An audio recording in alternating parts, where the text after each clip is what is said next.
On a low ridge in northern Poland, two great armies are about to do battle.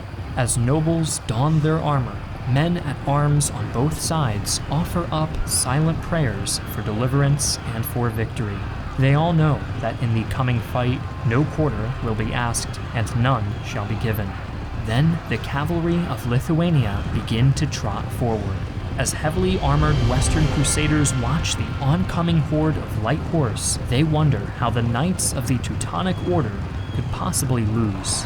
One of the largest battles of the medieval world is about to begin.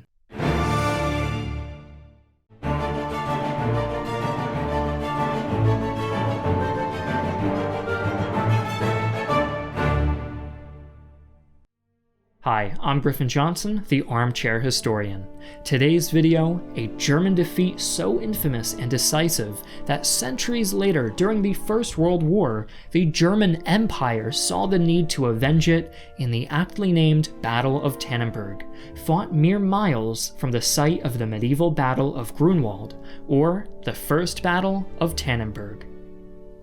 But first, a word from our sponsor, Squarespace. In the medieval period, merchant guilds controlled nearly every aspect of commerce and communication. Fortunately, today's internet is a much more open space, where anyone can make a website or an online business. Squarespace is a unique, user-friendly, one-stop shop solution to build your ideal online store. Whether you're looking to start a business or create an online portfolio, Squarespace is a dream come true. Stay tuned until the end of the video for an exclusive offer from Squarespace just for fans of the Armchair Historian. But for now, the crusade awaits.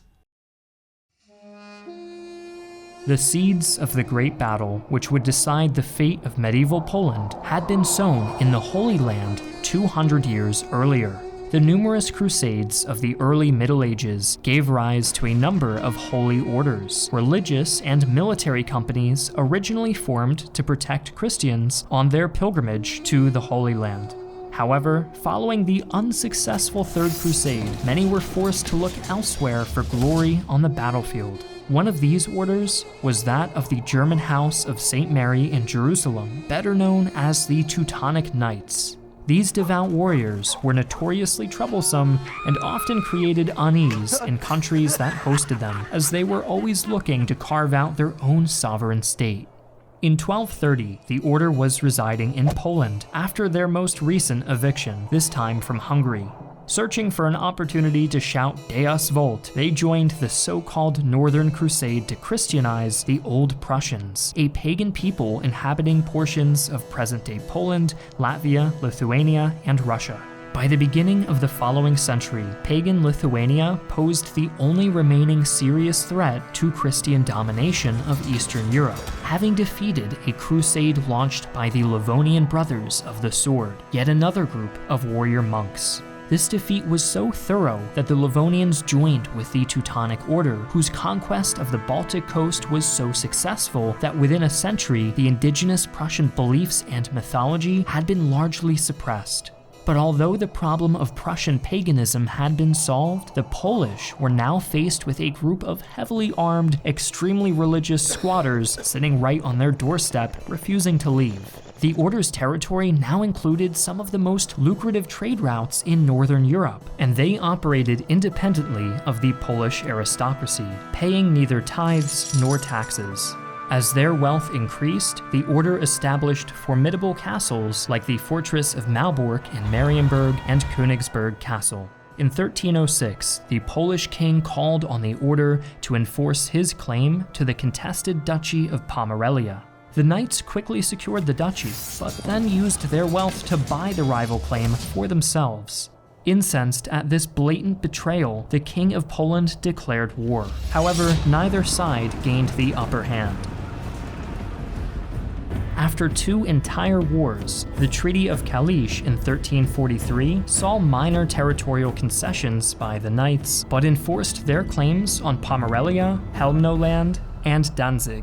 And from here on, Eastern Europe would remain stable and secure. Except that it didn't. For the next half-century, the Teutons, Poles, Lithuanians, and even the Golden Horde found themselves in a perpetual state of petty wars. With enemies closing in from all directions, the Lithuanian Grand Duke Jogaila, hoping to strengthen his position, signed the Union of Krevo with the Poles in 1385.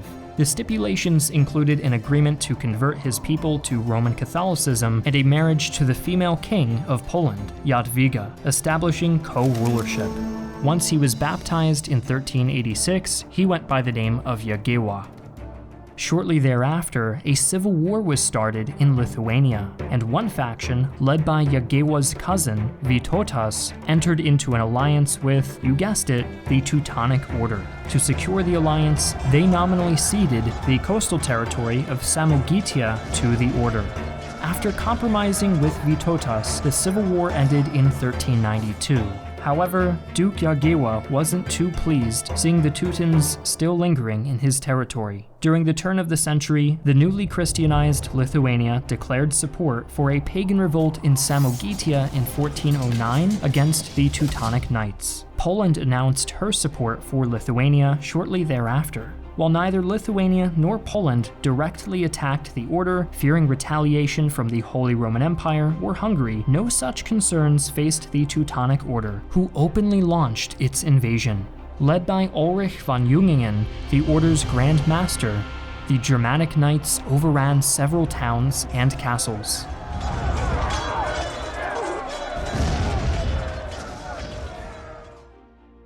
Before things could escalate, the King of Bohemia stepped in to mediate the dispute.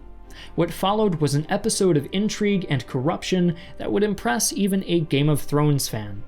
After receiving a pledge of support from Hungary, the Teutonic Knights bribed the King of Bohemia into upholding their claim on Samogitia. The Poles, meanwhile, contacted the remnants of the Livonian Brotherhood and obtained a pledge of neutrality. Both parties also engaged in liberal accusations of heresy, blasphemy, and just about anything else they thought would tarnish the reputation of the other party in the eyes of Christendom. Eventually, however, things calmed down long enough for an official truce to be recognized.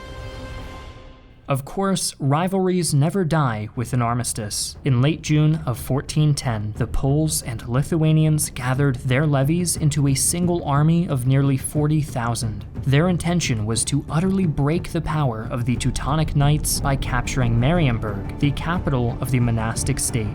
Caught off guard by this massive concentration of enemy troops, Ulrich von Jungingen decided to meet this army with all the forces he could muster. Western European mercenaries, adventurers, and crusaders were rallied, all eager to defeat the Poles and their despised allies. The fact that these pagans were getting considerably less pagan by the day didn't seem to matter.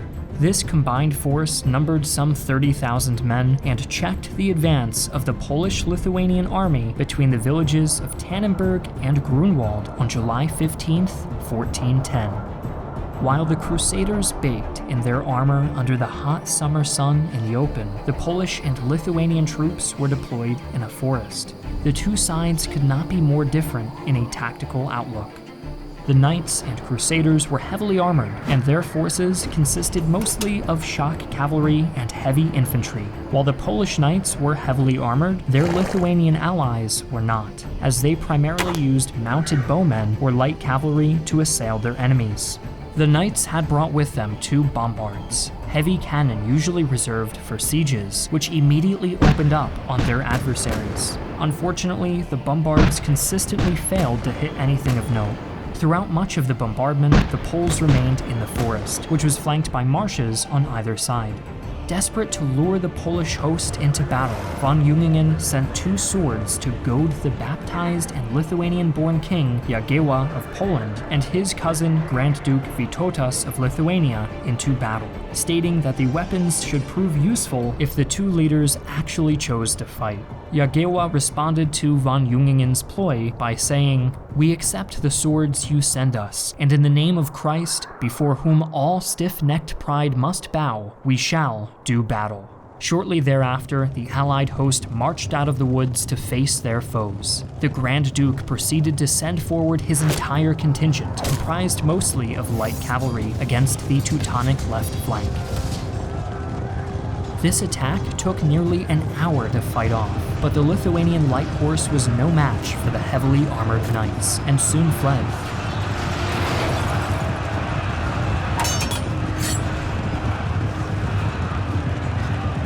Inspired by the sight of their pagan foes in full retreat, the Teutonic knights lost all discipline and charged forward with all of their cavalry on both flanks. With the exception of some of their eastern troops, the Lithuanian light horse continued to flee from the field of battle into marshes and woods, drawing away many of the Order's knights.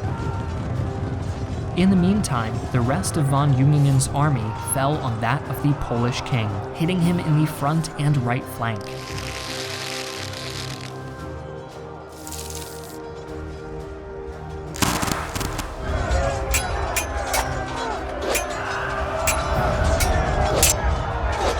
The Teutonic Knights nearly annihilated the Polish right wing, but a unit from Smolensk held them back at great cost. After fighting had continued for several hours, it looked like the Poles could be beaten with one last mighty effort. Von Jungingen threw forward more heavy cavalry in the hopes of smashing the Polish line. For a while, this seemed to work, as the banner of Krakow, the king's personal standard, was captured by the Germanic troops. Then, at this critical juncture, the Polish reserves rushed forward, checking the charge of the knights and recapturing the banner. Von Jungingen kept fighting, throwing in his remaining 16 banners of heavy cavalry, but the Polish infantry and cavalry, armed to the teeth with spears and lances, prevented them from making any clear breakthrough. By this point, the Lithuanians made an unexpected return to the battle, having both exhausted and defeated their pursuers. They immediately crashed into the Teutonic left flank, which was still bogged down attacking the Polish right. Confused by the sudden return of their pagan foes, the knights began to break from the field in a panic.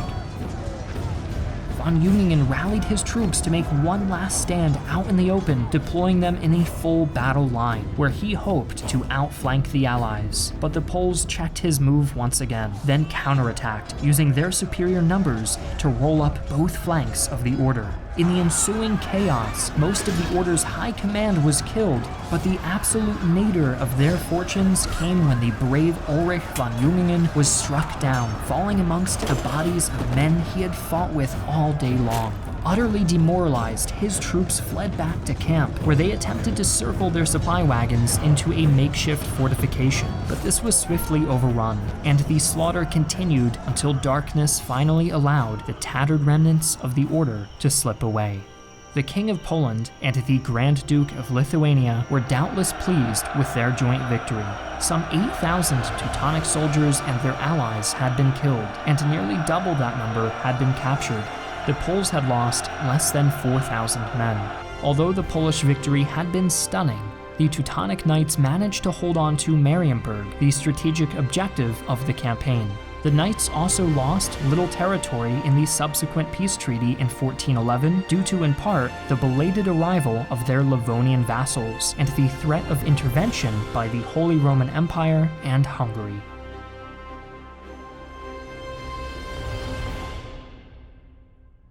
Before we conclude today's video, we have one more word from our sponsor, Squarespace. Squarespace provides everything you need to build a website, online storefront, or community hub, including easy links to all common social media platforms, integrated analytics and support for podcasts, personalized email campaigns, and mailing lists. These are just some of the features you'll need in order to go on a crusade with the boys. No matter what your skill level, Squarespace helps you design something appealing for your audience. Go to squarespace.com to start a free trial today, and once you're ready to launch, go to squarespace.com/armchairhistorian for 10% off of your first purchase of a website or domain.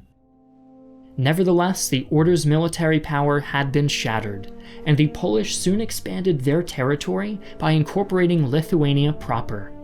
Eventually, the Order simply became obsolete, In the early 16th century, the last Grand Master of the order in Prussia converted to Lutheranism and became a Polish vassal. But the knights may have had the last laugh, as this vassal would eventually help form the most powerful state in Germany, Prussia.